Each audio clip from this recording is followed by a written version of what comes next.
اللہ رب العزت نے اپنے محبوب صلی اللہ علیہ وسلم کی اہل بیت کی عظمت اور شان کو بیان فرمایا۔ اللہ کریم نے اپنی لا ریب کتاب کے اندر ارشاد فرمایا قُلْ لَا أَسْأَلُكُمْ عَلَيْهِ أَجْرًا إِلَّا الْمَوَدَّةَ فِي الْقُرْبَى۔ اللہ کریم نے اپنے محبوب صلی اللہ علیہ وسلم کو حکم ارشاد فرمایا،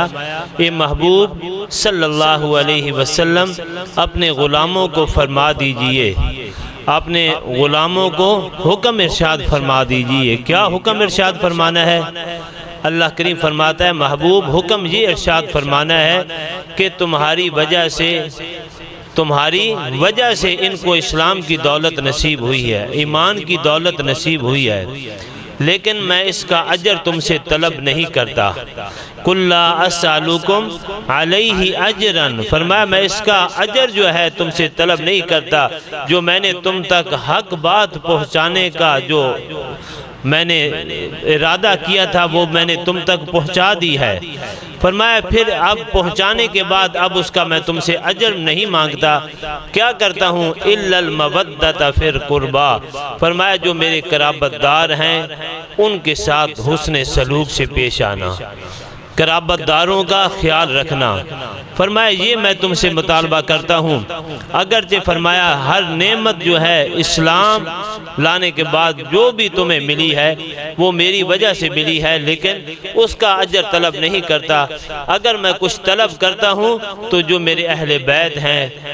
ان کے ساتھ پیار اور محبت جو ہے وہ میں طلب کرتا ہوں کہ میرے گھر والوں سے، میرے بیٹوں سے، میرے نواسوں سے، میری بیٹیوں سے جو محبت ہے یہ ضروری ہے۔ فرمایا یہ اگر تم کر لو تو فرمایا پھر یہ اجر جو ہے تمہارے یہ ادا ہو جائے گا۔ تو حضرات محترم،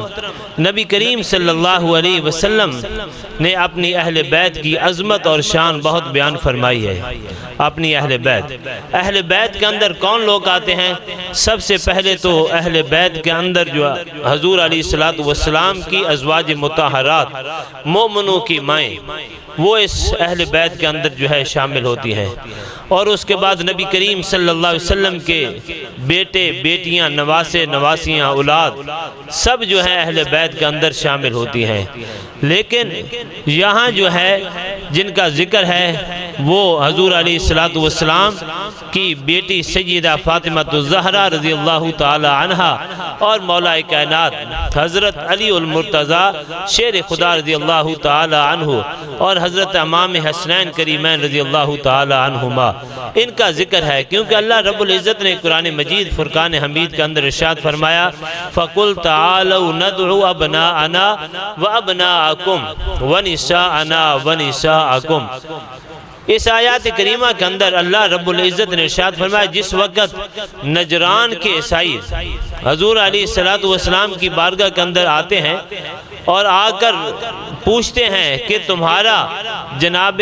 عیسیٰ علیہ نبینا علیہ السلام کے بارے میں تمہارا کیا عقیدہ ہے، پوچھتے ہیں کہ وہ کون ہے، تم ان کے بارے میں کیا عقیدہ رکھتے ہو، تو نبی کریم صلی اللہ علیہ وسلم نے ارشاد فرمایا کہ میرا ان کے بارے میں جو عقیدہ ہے کہ وہ اللہ کے نبی ہیں، وہ اللہ کے بندے ہیں، میرا یہ عقیدہ ہے۔ اس کے مطابق جو ان کا عقیدہ ہے وہ کہتے ہیں عیسائی کہ یہ اللہ کے بیٹے ہیں، تو بحث ہونے لگی اس کے اوپر۔ تو اس وقت جب بحث ہونے لگی تو پھر اللہ کے محبوب صلی اللہ علیہ وسلم کے پاس جبرائیل امین اللہ کا پیغام لے کر آتے ہیں۔ کیا پیغام لے کر آتے ہیں کہ محبوب ان کو فرما دو فَقُلْ تَعَالَوْا نَدْعُوا أَبْنَاءَنَا وَأَبْنَاءَكُمْ وَنِسَاءَنَا وَنِسَاءَكُمْ وَأَنفُسَنَا وَأَنفُسَكُمْ، کہ محبوب تم بھی اپنے بیٹے ان کو کہو لے آؤ، ہم بھی اپنے بیٹے لے آتے ہیں، تم بھی اپنی عورتوں کو لے آؤ، ہم بھی اپنی عورتوں کو لے آتے ہیں،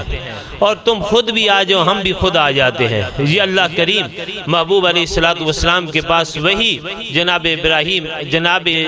جبرائیل علیہ السلام کے ذریعے سے پیغام آتا ہے تو اللہ کے محبوب صلی اللہ علیہ وسلم اسی وقت نجران کے عیسائیوں سے حضور علیہ السلام مخاطب ہوتے ہیں، فرماتے ہیں کہ تم بھی اپنے بیٹے لے آؤ، ہم بھی اپنے بیٹے لے آتے ہیں، مباہلہ کرتے ہیں، ہم اپنی عورتوں کو بھی لے آتے ہیں، تم بھی لے آؤ، اور ہم خود بھی آ جاتے ہیں، تم بھی آ جاؤ۔ تو مباہلہ کے لیے ایک ٹائم مقرر کیا گیا، ایک دن کا انتخاب کیا گیا، ایک جگہ کا انتخاب کیا گیا۔ تو نبی کریم صلی اللہ علیہ وسلم وہاں کن لوگوں کو لے کر گئے، کن عظیم شخصیات کو لے کر گئے؟ نبی کریم صلی اللہ علیہ وسلم خود بھی تشریف لے گئے، اور حضور علیہ السلام نے جو اللہ نے فرمایا کہ اپنے بیٹوں کو لے آؤ، بیٹیوں کو لے آؤ، اللہ نے فرمایا کہ تم اپنی عورتوں کو لے آؤ، وہ بھی اپنی عورتوں کو لے آؤ، تم خود بھی جاؤ۔ تو حضور علیہ السلام خود بھی تشریف لے گئے، اور ساتھ ساتھ جناب علی المرتضیٰ شیر خدا رضی اللہ تعالی عنہ کو بھی ساتھ لیا، اور جناب سیدہ خاتون جنت فاطمۃ الزہرا رضی اللہ تعالی عنہما ان کو بھی ساتھ لیا، اور حسنین کریمین رضی اللہ تعالی عنہما ان کو بھی ساتھ لیا۔ تو یعنی یہاں جو بیان کیا جا رہا ہے وہ ان اہل بیت کا بیان ہو رہا ہے کہ حضور علیہ السلام نے ان کا زیادہ ذکر فرمایا، اور ان کے ساتھ جو ہے، لیکن اہل بیت کے اندر حضور کی ازواج سب سے پہلے آتی ہیں، لیکن یہاں جو ذکر ہے وہ حضور علیہ السلام کا، اور حضور علیہ السلام کے ساتھ حضرت فاطمۃ الزہرا کا اور جناب علی المرتضیٰ۔ تو جب مباہلہ کے لیے ایک جگہ کا انتخاب کیا گیا تو نبی کریم صلی اللہ علیہ وسلم سب سے آگے جا رہے ہیں، اور ان کے پیچھے پیچھے جناب سیدہ فاطمۃ الزہرا رضی اللہ تعالی عنہا وہ سب پیچھے جا رہی ہیں۔ جہاں حضور کے قدم لگتے ہیں وہیں پر جو ہے ان کے سیدہ فاطمۃ الزہرا کے قدم لگتے ہیں، اور جہاں سیدہ فاطمۃ الزہرا رضی اللہ تعالی عنہ کے قدم لگتے ہیں وہاں پر جناب علی المرتضیٰ شیر خدا رضی اللہ تعالی عنہ کے قدم لگتے ہیں، اور ایک دائیں طرف جو ہے امام حسن ہیں، بائیں طرف امام حسین ہیں، اس ترتیب کے ساتھ جا رہے ہیں۔ یعنی سیدہ فاطمۃ الزہرا رضی اللہ تعالی عنہا، آپ کا چہرہ آپ کو کبھی کسی غیر محرم نے نہیں دیکھا، اپنے گھر سے اس قدر جو ہے چادر تطہیر جو ہے آپ کے لیے تھی کہ آپ کبھی گھر سے نہیں نکلی، لیکن جب یہ آیت نازل ہوئی تو اللہ کے محبوب ان کو ساتھ لے کر گئے میدان کے اندر،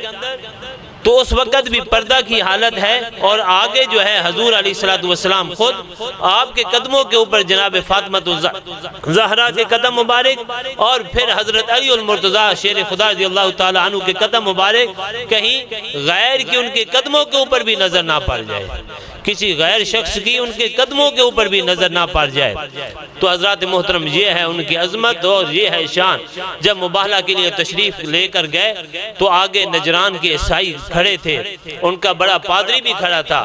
جب اس نے دیکھا کہ یہ وہ نقوس قدسی آ رہے ہیں، اگر یہ دعا کر دیں تو یہاں دنیا کے اندر جو ہے ہر طرف اسلام ہو جائے گا اور عیسائیت ختم ہو جائے گی۔ جب ایسی شخصیات کو دیکھا کہ حضور خود بھی جا رہے ہیں، سیدہ فاطمہ بھی جا رہی ہیں، حضرت علی بھی جا رہے ہیں، حضرت امام حسنین کریمین رضی اللہ تعالی عنہما بھی جا رہے ہیں، تو حضرات محترم حضور وہاں پہنچتے ہیں۔ حضور نے فرمایا آؤ بھئی مباہلہ کے لیے ہم تیار ہیں۔ تو وہ کہنے لگے ہم نے مباہلہ نہیں کرنا۔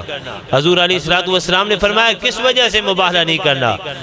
تو نجران کے جو عیسائی تھے، پادری تھے، وہ ان کو کہنے لگا کہ میں ایسے لوگوں کو دیکھ رہا ہوں، اگر یہ ہمارے لیے بد-دعا کر دیں اور جو ساتھ ہیں یہ آمین کہہ دیں تو 1 سال کے اندر جو ہے پوری دنیا سے عیسائیت ختم ہو جائے گی۔ 1 سال کے اندر پوری دنیا سے یہ برباد ہو جائیں گے، ہلاک ہو جائیں گے، عیسائیت کا نام و نشان بھی نہیں رہے گا۔ تو حضرات محترم انہوں نے مباہلہ پھر کینسل کیا۔ تو نبی کریم صلی اللہ علیہ وسلم نے ارشاد فرمایا اگر تم نے مباہلہ نہیں کرنا تو اس کا پھر جزیہ دیو۔ پھر انہوں نے جزیہ دیا، تو پھر حضور علیہ السلام واپس تشریف لائے۔ یعنی یہاں جو ذکر ہے اہل بیت کا وہ حضور علیہ السلام کے خاندان کا ذکر ہے، اور ان کی عظمت اور شان کیا ہے؟ نبی کریم صلی اللہ علیہ وسلم نے ارشاد فرمایا حسین مجھ سے ہے اور میں حسین سے ہوں،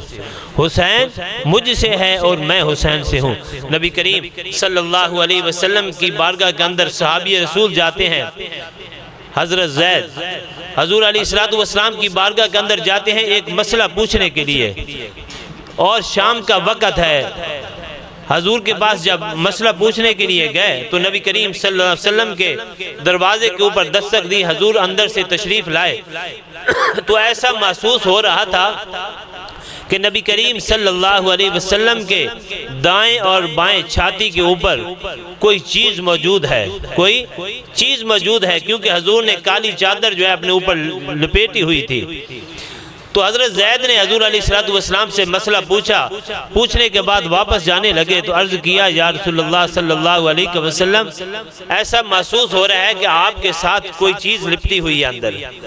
آپ کے ساتھ کوئی جسم کے ساتھ کوئی چیز لپٹی ہوئی۔ تو نبی کریم صلی اللہ علیہ وسلم نے اپنی چادر مبارک کو اتارا اور دائیں طرف چھاتی کے ساتھ جناب حسن رضی اللہ تعالی عنہ تھے،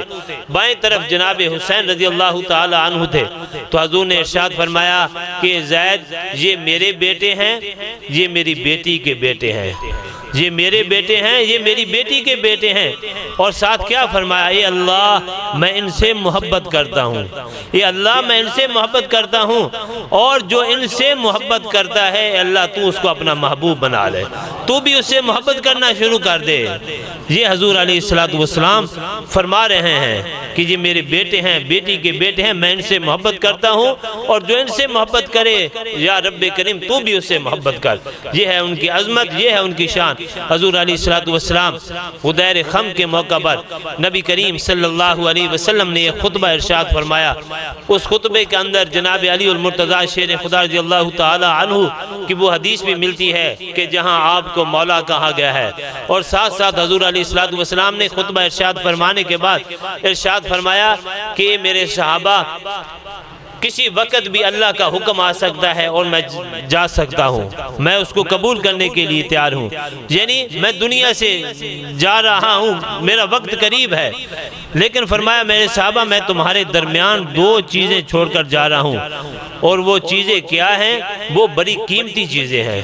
فرمایا سب سے پہلے کہ میری اہل بیت، اور فرمایا دوسرے نمبر پر جو ہے قرآن جو ہے، فرمایا یہ تمہارے لیے رہنمائی ہے، اور فرمایا میری اہل بیت جو ہے اس کے ساتھ فرمایا تم پیار کرو گے، محبت کرو گے تو تمہاری آخرت جو ہے سمر جائے گی۔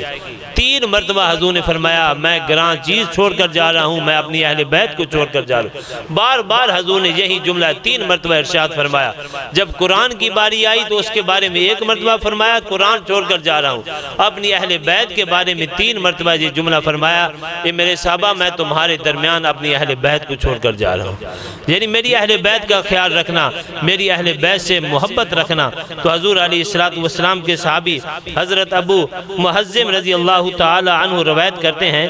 کہ حضور علیہ السلام کے جو صحابہ تھے، حضور علیہ السلام کے جانثار ساتھی تھے، حضور کے غلام تھے، وہ حضور علیہ السلام کے اہل بیت کے ساتھ کس قدر جو ہے محبت کرتے تھے۔ فرماتے ہیں کہ جناب ابوبکر صدیق رضی اللہ تعالی عنہ ایک مرتبہ فرماتے ہیں کہ میں نے ان کو دیکھا، عصر کی نماز انہوں نے پڑھنے کے بعد وہ بازار کی طرف جا رہے ہیں، آگے دیکھا تو جناب حسن علی المرتضیٰ، جناب حسن رضی اللہ تعالی عنہ بن علی المرتضیٰ شیر خدا، فرماتے ہیں وہ سامنے کھیل رہے تھے،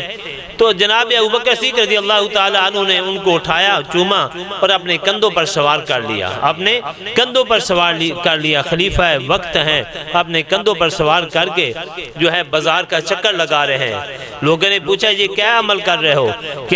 کہا کہ میں نے اپنے محبوب صلی اللہ علیہ وسلم کو دیکھا ہے کہ وہ جناب حسن کو اپنے کندھوں پر سوار کرتے تھے، فرمایا وہ سنت ادا کر رہا ہوں، میں وہ سنت ادا کر رہا ہوں۔ اس قدر وہ ہے صحابہ خلفائے راشدین حضور کے اہل بیت کے ساتھ۔ اور جناب ابوبکر صدیق رضی اللہ تعالی عنہ فرماتے ہیں کہ میں اتنی اپنے خاندان کے ساتھ محبت نہیں کرتا، اتنی اپنے خاندان کے ساتھ محبت نہیں کرتا، اتنا اس کا خیال نہیں رکھتا جتنا حضور علیہ السلام کے خاندان کے ساتھ محبت کرتا ہوں، جتنا حضور کے خاندان کا میں خیال رکھتا ہوں، اپنے خاندان سے اس قدر میں محبت نہیں کرتا۔ یعنی وہ بعد میں ہے، حضور کا خاندان، حضور کی اہل بیت فرمایا پہلے ہے۔ ہے ان کا میں احترام جو ہے وہ زیادہ کرتا ہوں۔ اور اسی طرح جناب ابو ہریرہ رضی اللہ تعالی عنہ، یہ صحابہ کے ساتھ، اہل بیت کے ساتھ ان کا کیا رویہ تھا۔ ایک مرتبہ ایک جنازے کے اندر تشریف لے کر جاتے ہیں اور وہاں جا کر جب جنازے سے فارغ ہوتے ہیں تو حضرت امام حسن رضی اللہ تعالی عنہ یا حضرت امام حسین رضی اللہ تعالی عنہ وہ بھی اس جنازے کے اندر شریک ہوتے ہیں۔ تو جب واپسی ہوتی ہے تو آپ اپنی دستار مبارک کو سر سے اتارتے ہیں، اتارنے کے بعد جناب امام حسن رضی اللہ تعالی عنہ کی پاؤں مبارک جو ہے مٹی سے وہ صاف کر رہے ہیں اپنی دستار مبارک سے، اور اپنی جھولی کے اندر اس مٹی کو ڈال رہے ہیں۔ تو بڑے بڑے جلیل القدر صحابہ تھے۔ حضرت ابو ہریرہ رضی اللہ تعالی عنہ اس وقت بوڑھے تھے، حضرت امام حسنین کریمین رضی اللہ تعالی عنہ اس وقت جوان تھے۔ حضور کا جب وصال ہوا ہے یہ چھوٹے چھوٹے تھے، جناب ابو ہریرہ اس وقت بڑے تھے، تو بڑے جلیل القدر صحابہ بھی تھے۔ کہا ابو ہریرہ کیا عمل کر رہے ہو؟ یہ تو بہت بچپن کے اندر چھوٹے تھے جب حضور کا وصال ہو گیا، آپ کاتب وحی بھی ہو، آپ نے بڑی بڑی جنگوں کے اندر بھی جو ہے شرکت کی ہے، تو یہ کیسا عمل کر رہے ہو؟ کہا ان کا جو مقام میں جانتا ہوں اگر تم جان لو تو ان کو زمین کے اوپر نہ چلنے دو۔ ان کا جو مقام میں جانتا ہوں کہ ان کے بارے میں محبوب صلی اللہ علیہ وسلم کیا ارشاد فرماتے تھے، فرمایا کہ میں ان کا مقام جانتا ہوں، اگر تم جان لو تو فرمایا زمین والو تم ان کو زمین کے اوپر نہ چلنے دو، پھر تم اپنے کندھوں کے اوپر جو ہے ان کو سوار کر لو۔ اس قدر ان کا ادب و احترام کرتے تھے۔ تو حضرات محترم، ہر لمحہ اہل بیت کا احترام ہمارے اوپر فرض ہے۔ حضور علیہ السلام فرماتے ہیں کوئی شخص بھی مقام ابراہیم کے اندر چلا جائے، مقام ابراہیم کے سامنے کھڑا ہو کر نوافل پڑھتا رہے، طواف کرتا رہے، وہاں روزے رکھتا رہے، ایک روزہ رکھے گا تو وہاں 1,00,000 روزے کا ثواب، ایک قرآن پڑھے گا 1,00,000 قرآن پاک کا ثواب، ایک طواف کرے گا 1,00,000 طواف کا ثواب وہاں بیت اللہ شریف کے اندر۔ فرمایا یہ عمل کرتا رہے، اگر اس کے دل کے اندر میری اہل بیت کی محبت نہیں ہو گئی تو فرمایا وہ جنت کے اندر نہیں جا سکتا۔ فرمایا قیامت تک کے لیے جو ذریعہ نجات ہے وہ میری اہل بیت ہے، قیامت تک کے لیے۔ فرمایا جس طرح پہلے کشتی نوح جو ہے وہ ذریعہ نجات تھی، نوح علیہ السلام کی کشتی کے اندر جو سوار ہو گیا وہ نجات پا گیا۔ فرمایا اب قیامت تک جس نے نجات پانی ہے وہ میری اہل بیت کے ساتھ محبت کرے گا، تو فرمایا پھر ہی وہ جو ہے اس کا بیڑا پار ہوگا۔ تو حضرات محترم، اس حدیث کی شرح کے اندر مفتی احمد یار خان نعیمی علیہ الرحمہ فرماتے ہیں جب کشتی کا ذکر ہوا، فرمایا کشتی ہے سمندر کے اندر چلتی، اور فرمایا سمندر کے اندر ایک مسافر جاتا ہے، کشتی کے اندر سوار ہوتا ہے تو اس کو رسے کی بھی ضرورت ہے۔ فرمایا وہ رسہ جو ہے وہ ستاروں سے تلاش کرتا ہے۔ فرمایا اس حدیث کے جو شرح ہے اس کے اندر لکھتے ہیں کہ جو ستارے ہیں وہ محبوب علیہ السلام کے صحابہ ہیں، اور جو کشتی ہے فرمایا وہ میرے محبوب کی جو ہے اہل بیت ہے۔ فرمایا اس کے اندر بھی سوار ہو گیا مسافر، کشتی کے اندر بھی، لیکن فرمایا ستاروں سے اگر وہ رہنمائی حاصل نہیں کرتا تب بھی فرمایا وہ برباد ہو گیا، تب بھی وہ آخرت کے اندر جو ہے ذلیل ہو گیا، وہ جنت کے اندر نہیں جا سکتا۔ فرمایا اہل بیت کی محبت بھی ضروری ہے، صحابہ کا بھی جو گستاخ ہوگا فرمایا وہ جنت کے اندر نہیں جا سکتا، صحابہ کی محبت بھی ضروری ہے۔ اللہ کریم سے دعا ہے اللہ کریم ہمیں ان نفوس قدسیہ کا ادب و احترام کرنے کی توفیق عطا فرمائے۔